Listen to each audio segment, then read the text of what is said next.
இப்பல்லாம் ஒரு material stitch பண்றதுக்கு எவ்ளோ செலவாகுது தெரியுமா? சரி நம்மளே கத்துக்கிட்டு வீட்ல ஸ்டிச் பண்ணலாம் அப்படின்ட்டு ஒரு முடிவு எடுத்தானா, இந்த மிஷின் வாங்குறதுக்கு அதுக்கு அவ்ளோ எக்ஸ்பென்சிவா செலவு பண்ண வேண்டியது இருக்கு.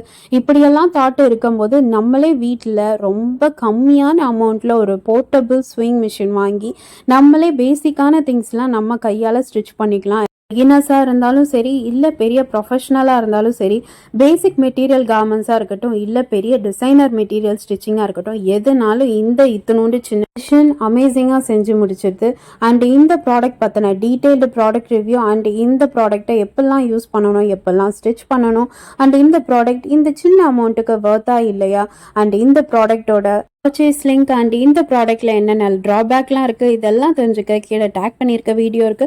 மறக்காம போய் செக் அவுட் பண்ணி பாருங்க. இந்த ப்ராடக்ட் வாங்குறதா இருந்தா அந்த வீடியோ ரொம்ப யூஸ்ஃபுல்லா இருக்கும். அண்ட் இதே மாதிரி நிறைய இன்ட்ரெஸ்டிங் வீடியோஸ்க்கு don't forget to like, share and subscribe my channel. By.